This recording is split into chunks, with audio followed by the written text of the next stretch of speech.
The secrets. First, concealed in his right hand is a retractable cord that goes inside his jacket to a spring-loaded key ring on his belt.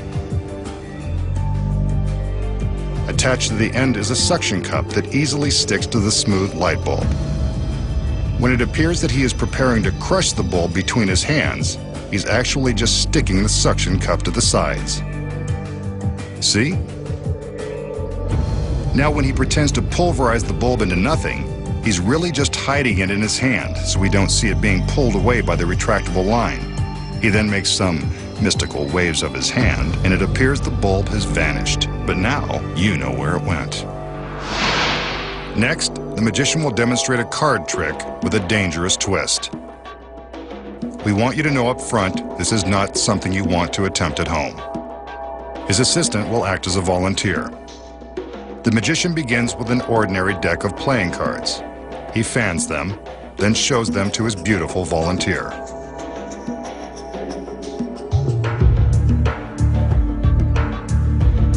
Next, he invites her to pick a card at random and write a name across the face.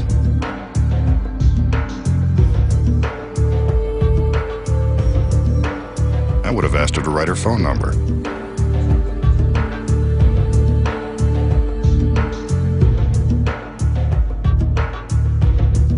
Wow, nice penmanship.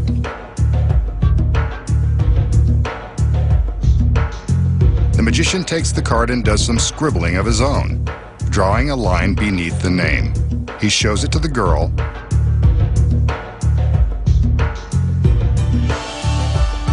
and now he begins to shuffle the cards to bury her cards somewhere inside the deck. He offers the cards to her as he removes a very imposing samurai sword from its scabbard. This sword is very real, very sharp, and is what makes this trick so dangerous. He takes the cards from the girl and positions them in his left hand. With his right, he picks up the sword. He carefully slides the sword into his hand, balancing the deck on the blade. Watch as he counts to 3 and flips the cards into the air, stabbing into them. One card is impaled on the sword, wouldn't you know? There's the girl's chosen 3 of spades, complete with her handwriting. It's a good trick to impress the girls, but I still would have asked for a number.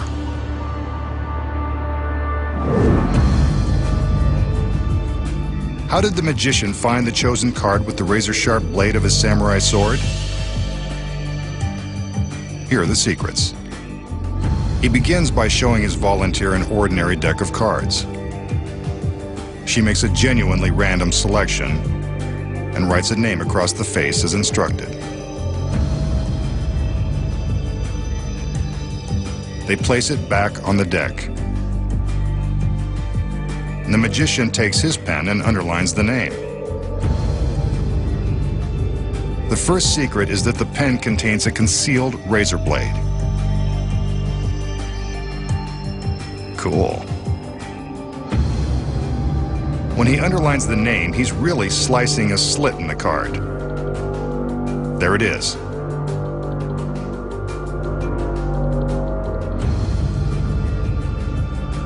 Next, when he shuffles the cards, he's really using a phony shuffle that allows the chosen card to remain undisturbed on the bottom of the deck. See?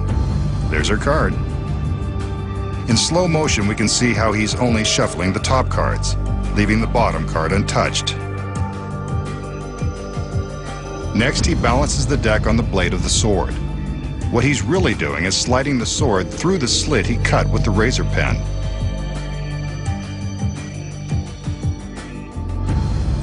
He throws the cards in the air, and amazingly, the chosen card appears to have been impaled.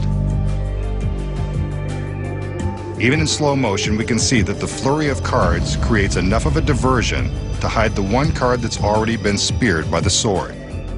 If we switch to another angle and freeze the picture, we can see that the card is pierced by the sword the entire time. Stabbing a card by magic is easy. Once, you know. Next, the magician attempts a perilous escape. Will he make it out alive before he's sliced to ribbons by the rotating blades of death? For his last illusion tonight, the magician will take on one of the most death-defying escapes ever attempted. Remember, never try to duplicate any of the magician's tricks at home. This is a very perilous stunt that our world-class professional has been practicing for months. As we can see, giant steel blades provide the danger in this illusion. This triangular-shaped box will provide the magician's prison.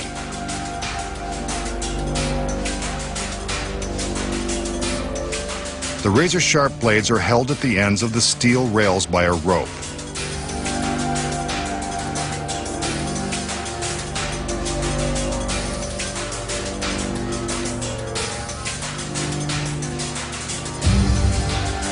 Inside the box is a beautiful assistant, but she'd be crazy to stay inside because that box is directly in the path of those terrifying blades.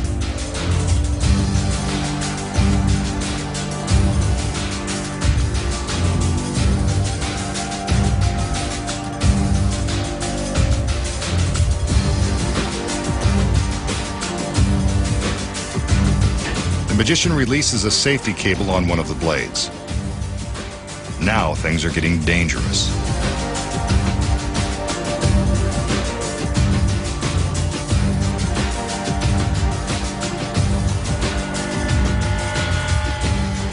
Next, he crosses over to release the cable on the other blade.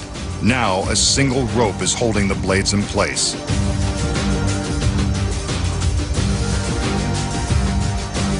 Again, do not attempt anything like this at home.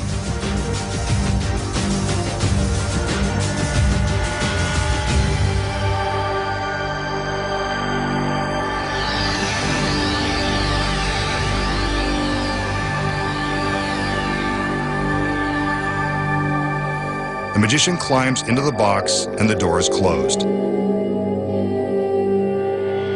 His assistants secure his hands on the outside of the box. His wrists are locked with heavy chains and bulletproof locks. With his hands shackled on either side of the box, the magician has no way to reach the chains or pick the locks. His goal will be to escape before the blades travel down the rails and into the box, slicing him to ribbons.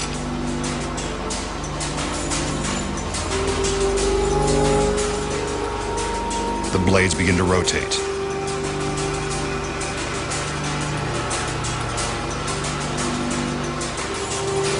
He struggles with the chains. Better hurry, those blades won't wait. Next, the other assistant returns with a torch. She uses the torch to set fire to the rope. When it burns through, the blades will be sent crashing into the box and the magician. His hands are free, but he's not out. There they go. They slammed into the box, and he didn't get out in time. They're still spinning. All hope of escape is now lost. The executioner is back to open the box. This won't be pretty. He's gone. Where did he go? Right here, of course. The magician is turned into the executioner, safe and sound, with his beautiful girls by his side. How did he do it? Here are the secrets. At the start of the illusion, the magician reveals an assistant inside the triangular box. This is to show that there isn't much room inside the box. But there is room, and she wasn't alone. Hidden behind this false panel is the magician's body double.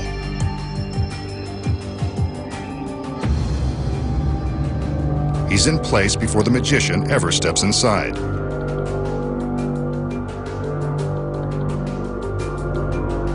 When we see the magician climb into the cabinet, he's really just slipping out through the back.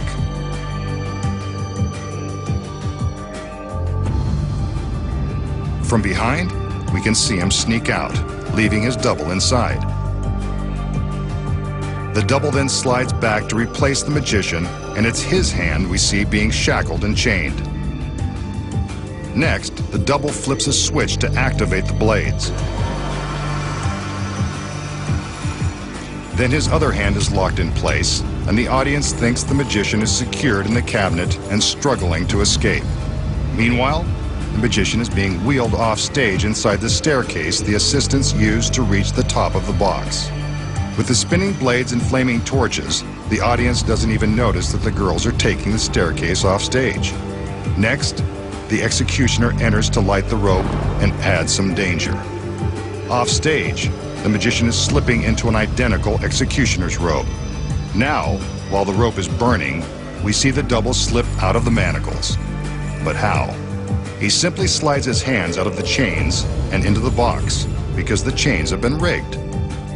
The metal frame that holds the chains contains a spring-loaded pulley which allows him to slide the chains out, releasing enough slack to slip his hands through. The audience thinks they see the flames burn through the rope, sending the blades into the box. But inside, it's really the double pulling a ripcord and releasing the blades. The burning rope is just for dramatic effect. But how does the double escape being sliced to shreds by the blades? With the front of the box open, we can see that the blades are carefully positioned to enter the front half of the box.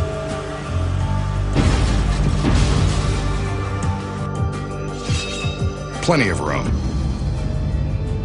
Next, the magician takes the torch from his assistant and returns to the stage. We don't even stop to think it's really him.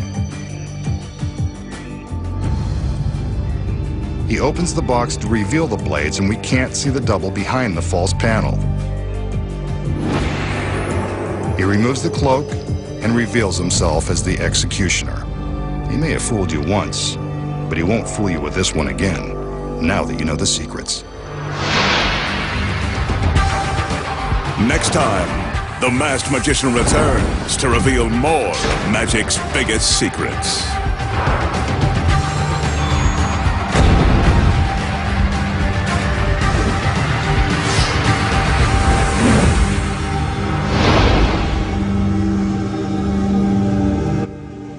Harley bricks.